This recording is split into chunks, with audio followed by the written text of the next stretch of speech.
Allô, allô? Est-ce que vous m'entendez? Oui, Ah, salut. je suis pas obligée de faire avec mon téléphone alors. Comment? Je Non, sais non, pas non, il si... n'y a pas du téléphone. Ok, ok. Parce que là, j'ai essayé du coup. Donc, ça a l'air de marcher aujourd'hui. De toute façon, si ça déconne, ben, par contre, dans le téléphone, tant pis, hein. Ok, donc j'ai regardé un petit peu ta partie cours, là. Cohésion, solubilité, émissibilité d'espèces chimiques. Cohésion, dissolution, de solide ionique, Ouais, ok. Alors, il parle de beaucoup de choses. Les solides ioniques. Par exemple, tu as du NaCl ou tu as du... dans le... Alors, attends. Dans le NaCl, tu as des ions... attends, je crée une diapo. Top. On va faire deux dans la foulée, ça sera fait. Hop. Ah, donc, j'ai mis le stylo. Bouja.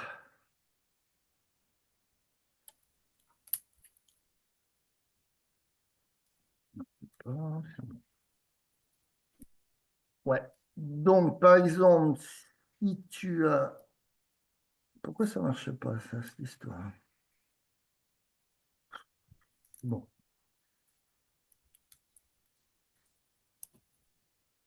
NaCl, solide.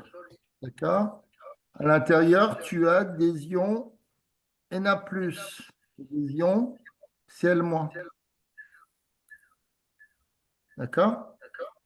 Donc, tu vas avoir une attirance. En fonction des ions, tu auras une attirance ou une répulsion.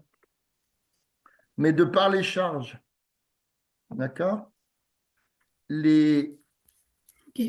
si tu regardes les Na+ sur la ligne du dessus et les Cl-, comme ils sont opposés, ils s'attirent.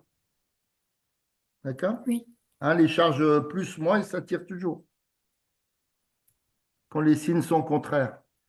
Et par exemple, les Na+ sur la diagonale de gauche, les Na+ en jaune et les Na+, ben, ils ont tendance à se repousser.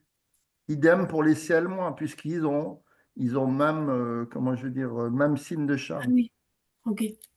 D'accord? Alors, il y a ça.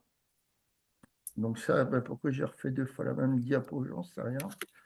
Je vais l'enlever, supprimer la diapo. OK. Solide moléculaire. Tu as une interaction électrostatique de faible intensité. Tu as entendu parler des interactions de Van der Waals? Oui, je crois. Ah bah, je ne sais pas. Tu crois? Oui, oui, oui, Je oui. crois qu'elle était en cours, c'est pas moi. C'est des Oui, si. interactions de faible intensité. Donc, on avait vu ça l'autre fois avec la molécule H2O. Hein. On avait calculé, alors ça suit, dissolution de solide ionique dans l'eau. Non, c'est pas ça que je voulais voir. Ni ça. C'était quoi quand il parle de l'électronégativité? Où c'est qu'il en parle? Je l'ai mis quelque part. Ah,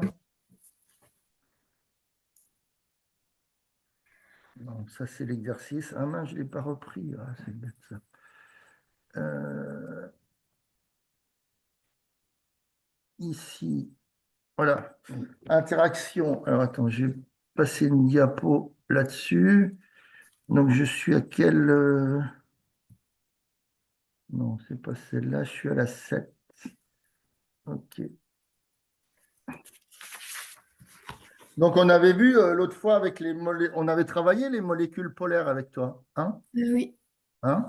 Donc oui. on avait vu que, comment je vais dire, tu avais la liaison donc H2O, hein, donc tu as voilà, H2O pour l'eau, d'accord? Donc tu avais une liaison OH, alors qui était polaire. Est-ce que tu as encore l'exercice que je t'ai... Non, tu l'as pas forcément là. Si je pour cherche, savoir oui, mais- l'électronégativité des deux.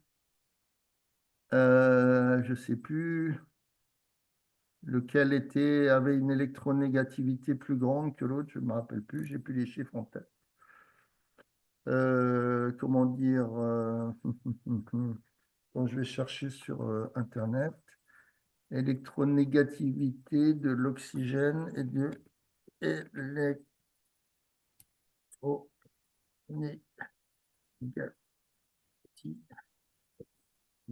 de l'oxygène.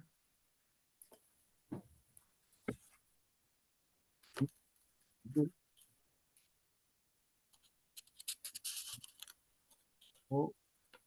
l'hydrogène. Alors, hydrogène 2,2 et l'oxygène 3,44. Alors, attends, je vais le prendre. Pourquoi ça ne marchait plus? Donc là, c'est pas ça.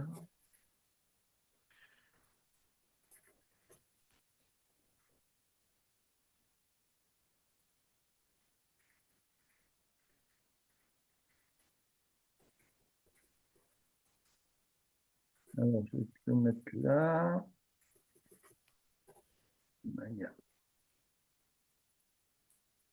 Tu la vois, la diapo? Enfin, c'est petit, je vais l'agrandir un peu. Oui. Donc, électronégativité, Pauling, je ne sais pas qui c'est celui-là. C'est pas grave. Oh, j'ai un problème encore. Ah, ça recommence. Ah bah maintenant, quand c'est pas toi qui as un problème, c'est moi qui ai un problème d'ordi. Je coupe et on rentre à nouveau. Ok.